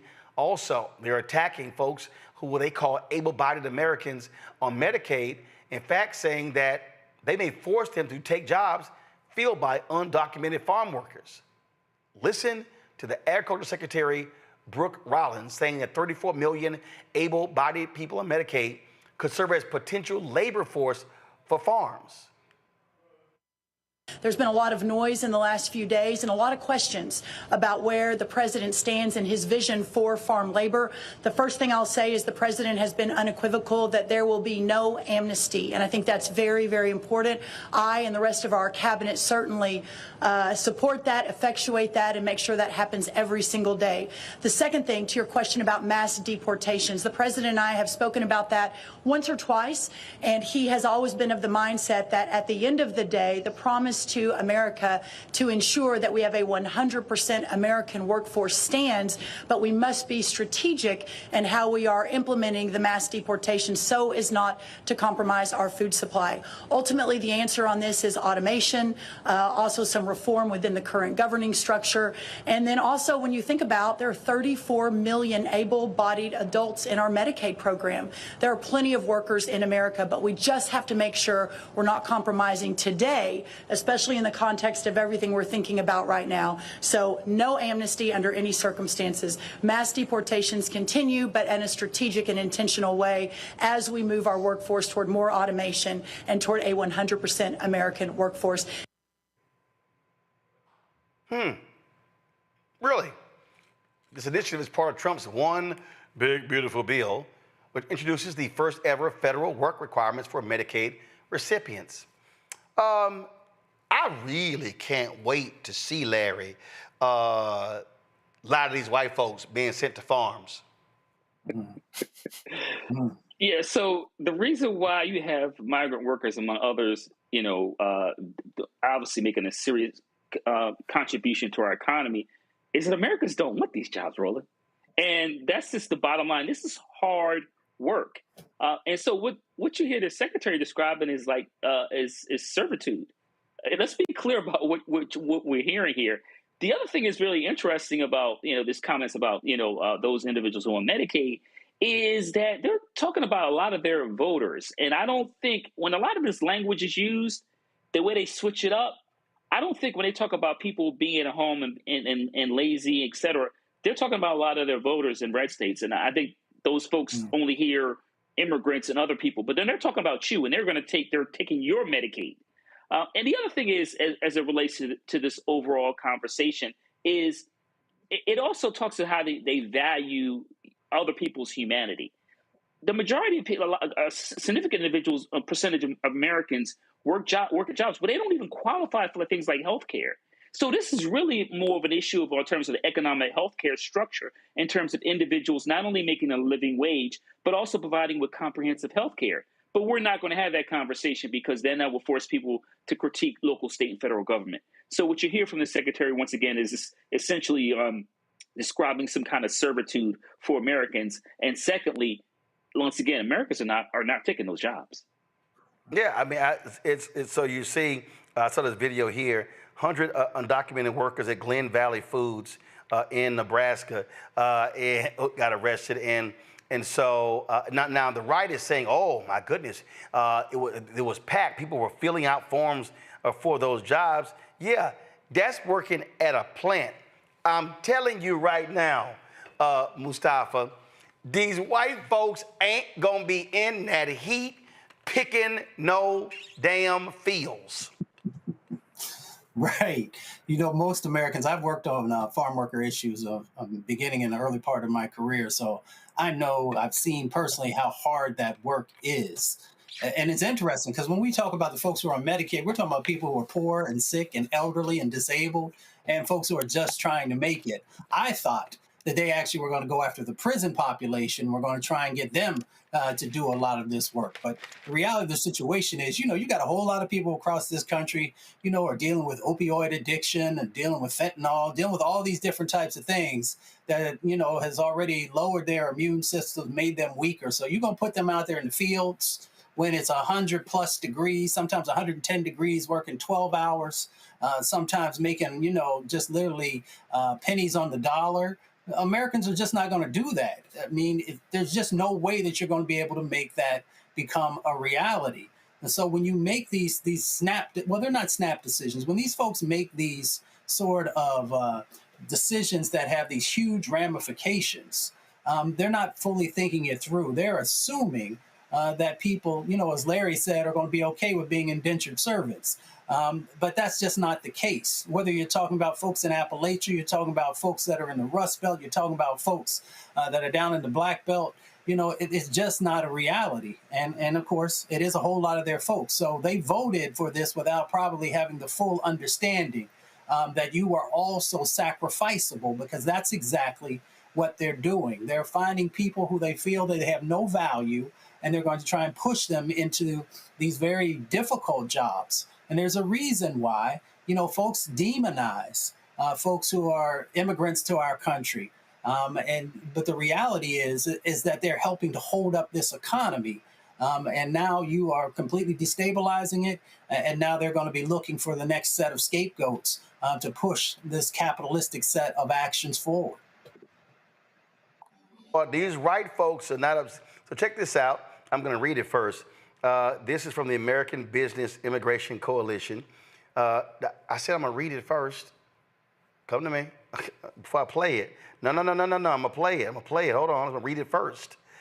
Immigrants are critical to the farming industry, said Rebecca Shee, CEO of the American Business Immigration Coalition. Wait until y'all hear these numbers that she lays out in the video. And I'm telling you, Tyler, these white folks are not gonna be on farms. They are not gonna be in the heat 12, 14 hours a day. I'm telling you. So listen to this. This is from February of this year. The Trump administration's push for mass deportations has major cities like Chicago on high alert. But some residents in rural areas are also expressing concern, specifically farmers who are worried about losing their workforce. The U.S. Department of Agriculture estimates that 42% of farm workers are undocumented immigrants. Joining us now with more on the potential impact are Rebecca Shee, Chief Executive Officer at the American Business Immigration Coalition. And joining us via Zoom is Stephen Dorloff, a professor in educational policy at the University of Chicago and the director of Stone Center for Research on Wealth Inequality and Mobility. Thank you both for joining us. Rebecca, I want to start with you. How important is the immigrant workforce to the farming industry? Thank you so much for having me. Immigrants are critical to the farming industry.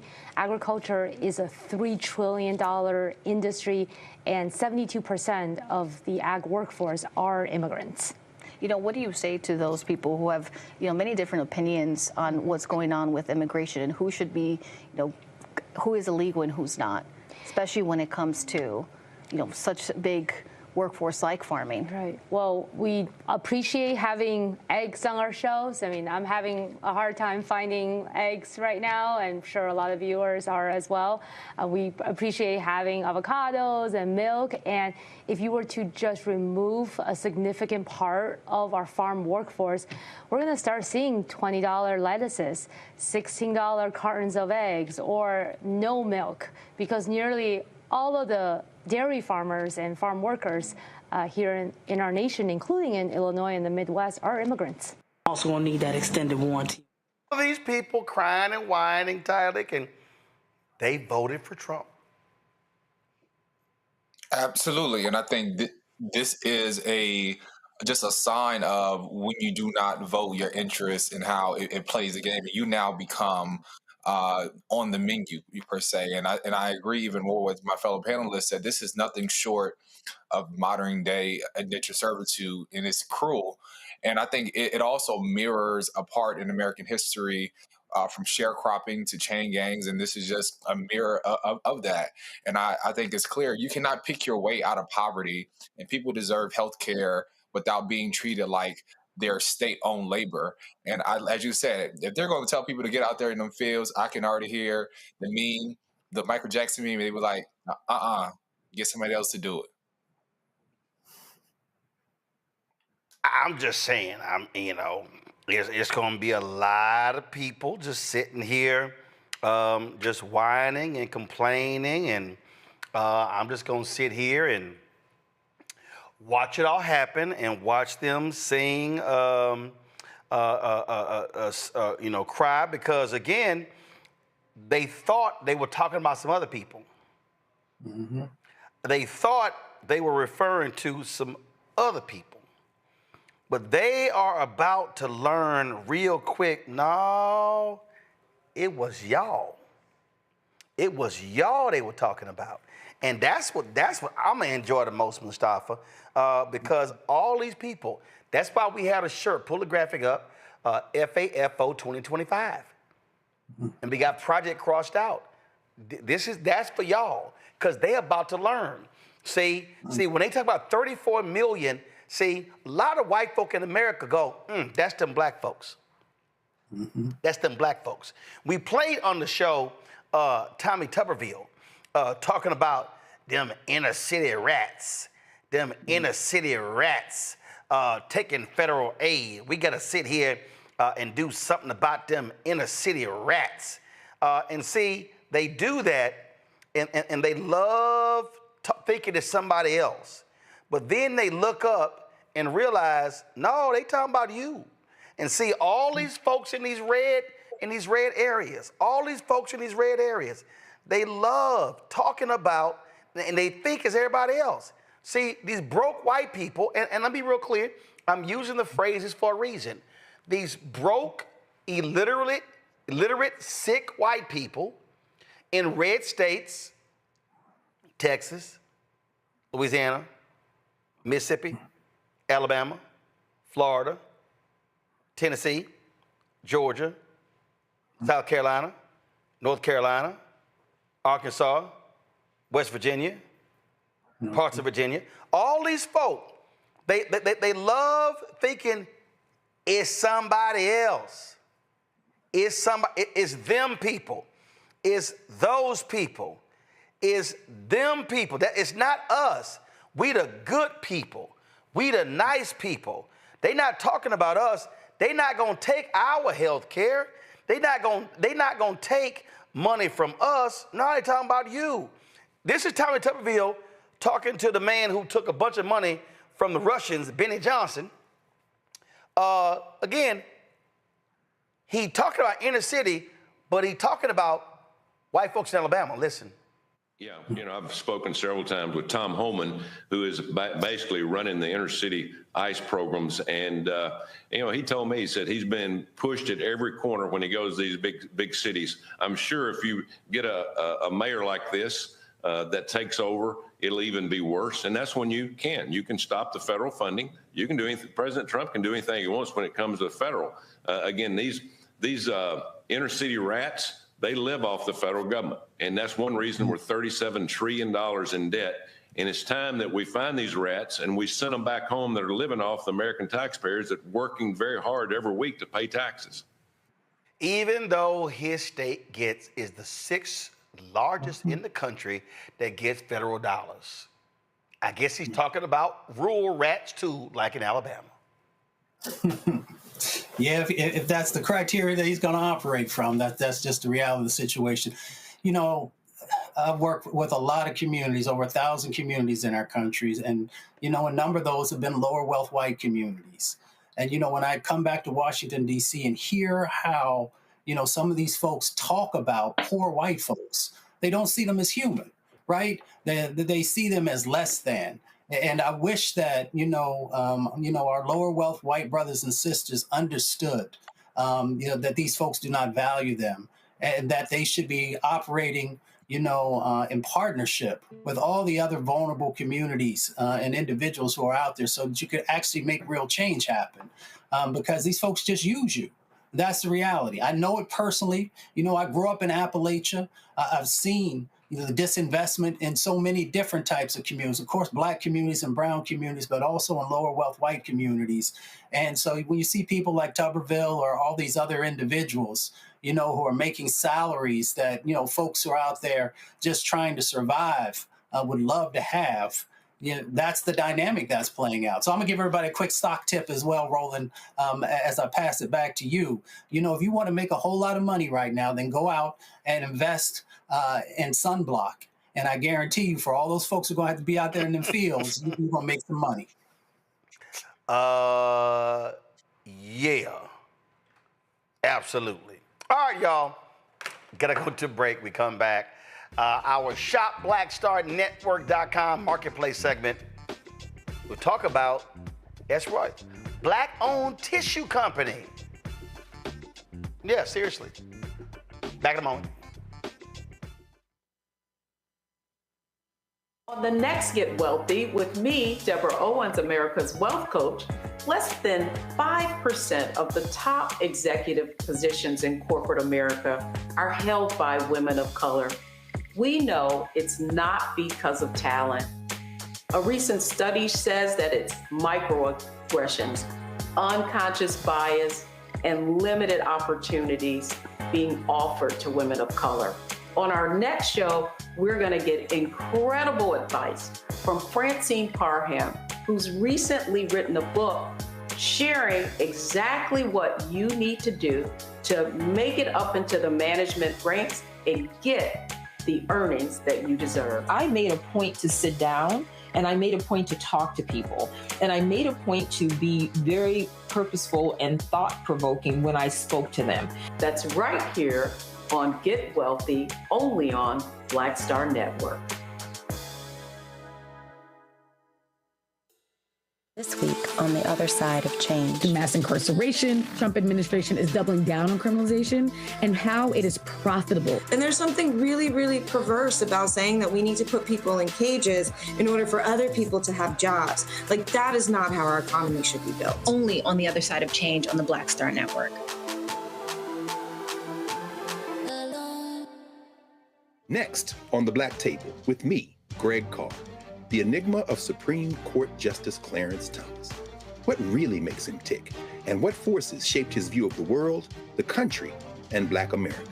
The answer, I'm pretty sure, will shock you. And he says, people think that I'm anachronistic. I am. I want to go backwards in time in order to move us forward into the future. He's very upfront about this. We'll talk to Corey Robin, the man who wrote the book that reveals it all. That's next on the Black Table, only on the Black Star Network.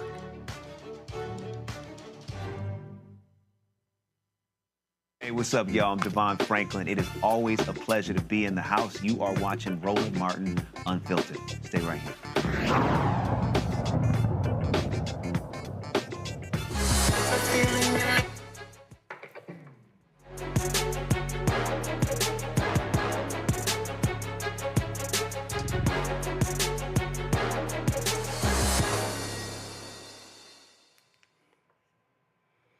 All right, folks, it's time for our segment, shopblackstarnetwork.com. Now, we talk about going green, but what about when it comes to the bathroom?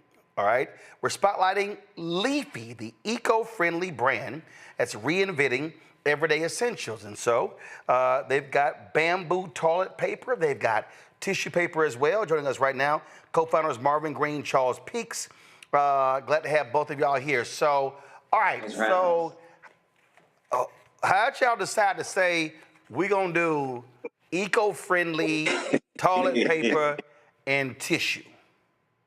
A funny story. Going all the way back to 2020, I was in a accelerator program for a previous business, tech business that I was funded for. Long story short, COVID hit, kind of shut everything down. But in the middle of that, what it did was sit me down or allowed me to sit still and witness the civil unrest that was breaking out everywhere. COVID, which basically put everyone in their homes. And then, the staple after all of that is people going out, losing their minds over toilet paper, fighting for toilet paper. So, I kind of put all of those things together because I'm also seeing a lot of us running out and going and grabbing toilet paper. So, thought about it. I had a dream. All of this came to me in a dream, actually. I hit up my partner, Chuck, and said, hey, man, we need to come out with our own brand, toilet paper, and add a social enterprise piece to it and kind of, add a mission that elevated and educated people on the benefits of bamboo. And, the rest was history. So you sitting there laying down and you dreaming about toilet paper? Hey, it sounds crazy. It was a few different factors. I don't know if I ate something and I just jumped up like, whoa, wait a minute. Why am I thinking about toilet paper? Or if you ate something and you went to the bathroom and ran out. Yeah, but listen, man, it hit me. It was one of them things, though, that once it hit me, I just grabbed my phone, started taking notes, called Chuck. And we brainstorm ideas back and forth. We're serial entrepreneurs. So it was nothing new to us to, bounce different ideas back and forth. And once we put our heads down and really started to brand it out, put it together, and go with the actual raw materials that we wanted to go with, we put it out here with everybody. So that's what you see. Okay. So first of all, this is an individual package, yes. And this is this right here is the 6-pack. Yes, sir. Mm-hmm. So explain to me why the individual. Okay, so explain the black wrapping or the gray. Is there a reason behind it, or just because? So the individual roll is a 2-ply roll. Those individually wrapped mainly for we have for businesses and also for residents. So this one here. This is 2-ply. Yes, sir. Yes, sir. Okay, and That's so 2-ply. Difference between 2-ply and 1-ply. No, well, the 2-ply is it's a lot thicker. I mean, your fingers ain't gonna break through it. That's what you don't want. That's a good point. That's 100%. And then the 6-pack we have, that's 3-ply. That's the premium. That's the premium right there. This here's 3-ply? Yes, sir. Okay. And then you got on the back, why choose bamboo? It says lint-free and no tree. What does that mean?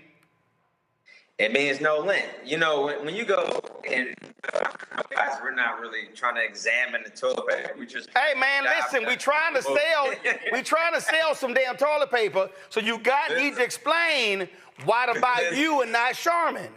Listen, so lint-free though, like traditional toilet paper, you know, it's gonna leave lint. It's gonna leave, you know, those dingleberries, but it's gonna leave all that.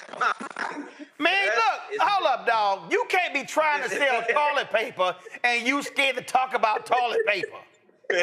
Listen, it's not gonna leave no lint. You know, all natural, no lint behind, none of that. So, and another thing we also like to push is the educational piece behind it. We chose bamboo because as we started doing our own R&D, we realized traditional toilet paper was poisonous. I mean, there's a lot of forever chemicals that we're using. We're using formaldehyde, bleaches, chlorine, and we're putting it on the most sensitive areas of our body. And once you dig into that a little bit deeper, you realize that those are, you know, colon cancers, kidney cancers, things like that are on an uptick. Yeah, or on an uptick. I'm not saying it's because of the toilet paper that you're using, but it can't, you know, the traditional toilet paper can't help you or can't be something that's you know, helping you as far as health. So when we went the bamboo route, we wanted to not only just sell toilet paper, not only to add sustainability, we also wanted to add that health cost savings to your life as well, because down the line, you eventually are going to have medical bills, also septic system pieces to it. You know, people down the line, you're going to have to replace your septic system. It's biodegradable. So there's a lot of many different benefits when it comes to bamboo opposed to the traditional toilet paper, and why we chose to go, you know, the opposite route. In fact, I came across a video the other day, and I'm trying to find it. I was on, I don't know if it was Instagram, I don't know if it was on Twitter as well, and it was a video of a guy, and he was talking about the forever chemicals that are in toilet paper, and he was talking about that. He was talking about that. Look, you are applying this to a part of your body where it gets into your body quite quickly. And it was the first time I actually had seen a video on that very thing. Mm-hmm. Go straight to your bloodstream, you know, most sensitive areas. So, yeah. It's crazy when you start to really think about that. All right, so we done covered the lint-free and no tree. We covered the biodegradable part, the no chemicals part, the 100% bamboo, and the high-quality 3-ply. Okay, so explain the more oxygen part. More oxygen, bamboo, more oxygen. Hold up. You gotta let your partner talk. Oh, my fault. My bad. Go ahead. I mean, I don't want his family like, damn, he ain't get to say nothing. Go ahead. So bamboo actually produces more oxygen than the actual tree. It's a natural antibiotic. So it fights off a lot more diseases than the actual tree would. So, I mean, those are the things that we bring to the table outside of just having trees and chopping and messing up the ecosystem. Trees, we're saving a lot of trees, and we just don't want to mess up the ecosystem with just chopping down every tree that we have here in America. So we chose to switch it over to bamboo. All right, so okay, I'm gonna let my panel ask a question. They might ask what I'm about to ask, but I'll wait. So let me go to them. And so Tyler, you're first. Yeah, let me just say I learned so much about toilet paper. I'm about to when I go in the bathroom, my own toilet paper. I first want to say thank you for your vision and showing how entrepreneurship can drive both environmental sustainability and community uplift. I think you all are challenging the myth that social impact and business success are exclusive for one another, especially during this time when corporations are leaning away from those priorities. My question for you would be, what advice would you have for other young entrepreneurs from underserved communities who are looking to break into this green industry in this space? I would definitely, out the gate, I would just think completely out the box. I mean, me and Mark, we didn't grow up thinking that we would own a toilet paper company. That just wasn't an option or occupation to even pick up. So whatever you do think of, or you have just a weird inkling of, try it. I mean, that's the number one thing I would definitely do is try it. And you never know, it may work, but you don't know until you give it a shot. So just quit. I mean, traditional businesses and traditional jobs and careers and things like that, as we know, I mean, America's changing, the world is changing. You know what I mean? You can make millions of dollars from sitting in front of a computer screen right now.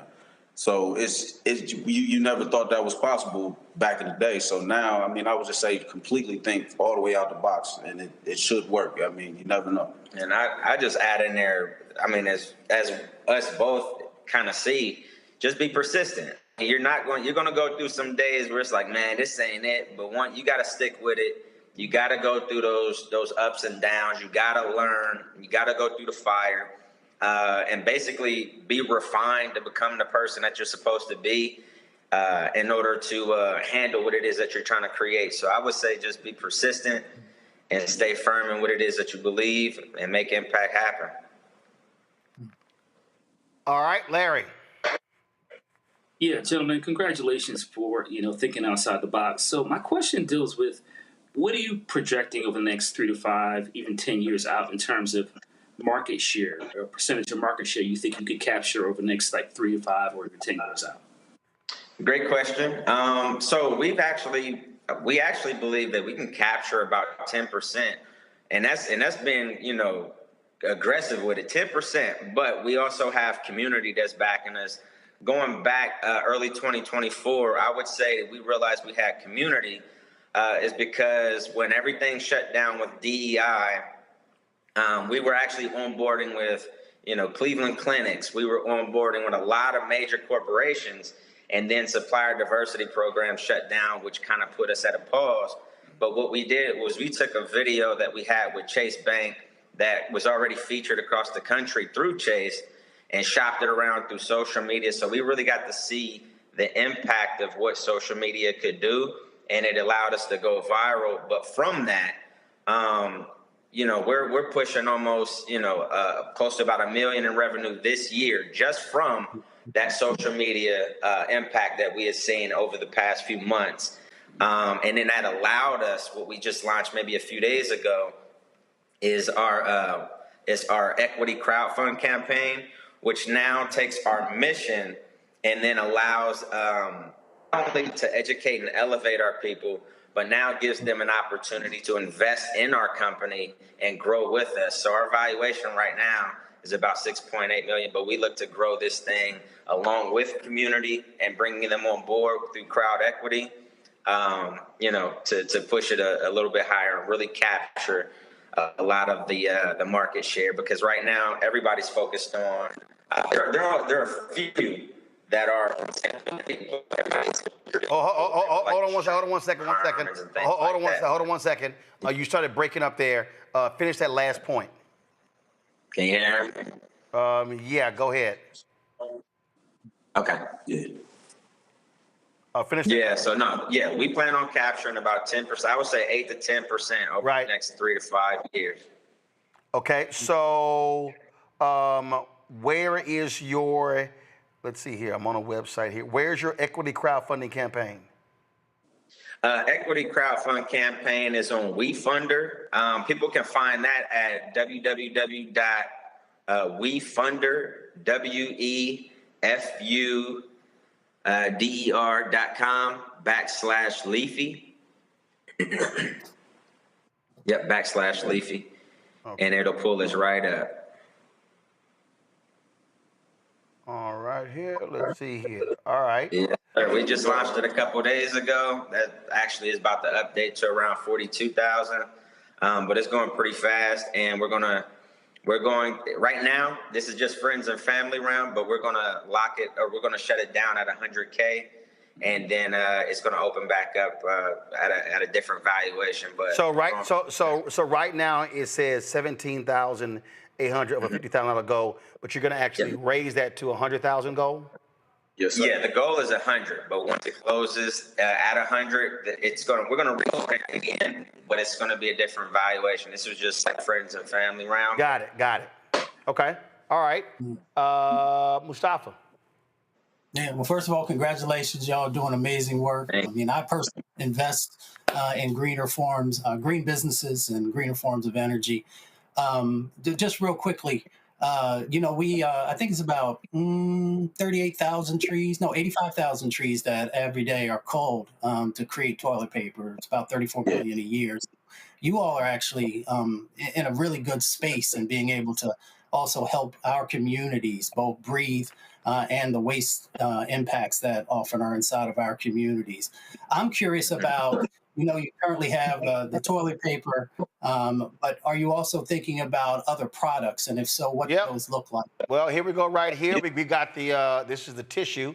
That's the facial tissue. Facial tissue right here. What else you got?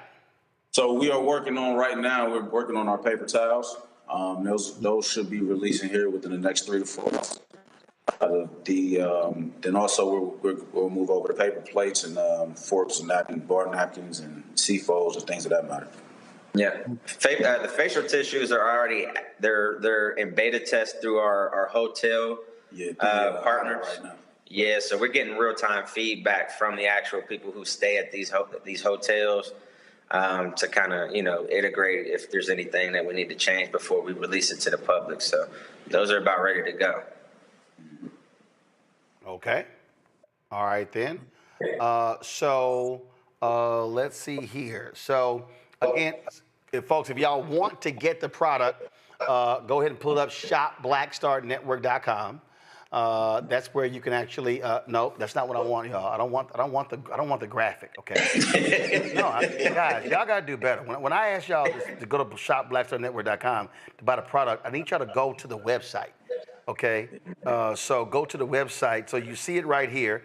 I'm on the website, and you see right here, Leafy Products, and it says co-founded by Marvin Green, DeAndre Martin, Charles Peaks, and you see right here where you can get it. So people have been asking the question. So to get a 24 single roll box is $32.99. To get a 12 single roll box is $22.99. Explain to us how. I mean, obviously, look, people make pricing decisions. And so how do your prices compare to toilet paper that we see in grocery stores or at big box retailers? So right now we're neck and neck with a lot of the major brands. We do have to switch our pricing a little bit due to us not having any chemicals or anything at all. So pretty much like shopping in the organic section of the grocery store. So if you were to go buy organic apples or anything like that, you'd probably have maybe a 5% markup, if that. But with the volume that we're seeing, we're able to fight those type of prices and be able to compete with the major brands as well. So we're right neck and neck with them. Okay. All right. Any additional questions from the panelists? All right, cool. So again, y'all, go to the website. You will see right here where it says Leafy Products. So if you go to the home page, one second, you go to the home page, you will see right there, they are at the top right there. These are the other products that are on shopblackstarnetwork.com. We've had some of these folks on the show as well. And so again, these are black-owned companies, great products. At the end of the day, I don't give a damn who you are. Your ass buy toilet paper. You know you do. So you can support a black-owned company and get more information, read more about them as well here. And so the product is called Leafy. And as I said, they have, of course, this is the single roll here. This, of course, is the 6-pack. But really, as you see right there, it says 6 = 18 because this is the 3-ply, correct? Yes, sir. All right. And so again, on the website, they have the 24 single roll box or they have the 12 single roll box. Those are the two products they have right now. And so, folks, please support them. And gents, we appreciate it. Good luck on the crowd fundraise as well. Yes, sir. Appreciate Thank you you. very Thank you. Thank you. All right. Thank you so very much. Folks, that is it for us right here on Roland Martin Unfiltered on this Tuesday. Let me thank Mustafa, Larry, and Tyler for being on today's show. Gents, I certainly appreciate it. Thank you so very much. Folks, don't forget, the information you get on this show, y'all, you ain't getting this other places. You're not getting other places.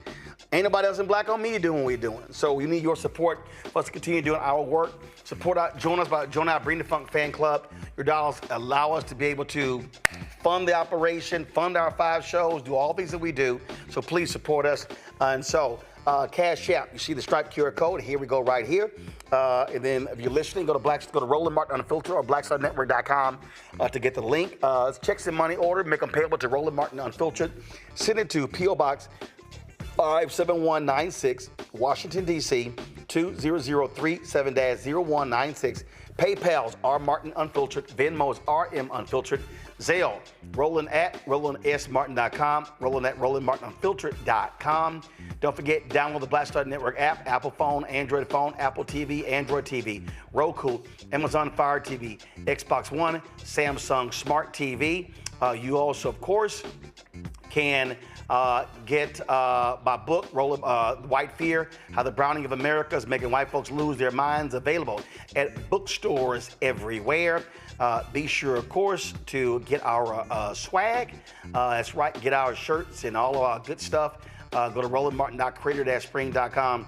Just to let y'all know, we are also doing a test with another company. We've been having some issues with Custom Spring. A lot of y'all been emailing, and so I'm working on that to test a second company, and we hope to have that up very soon, like real soon. Don't forget, you can also listen to our audio podcast. You can go to iHeartRadio and you can the podcast network to hear content as well.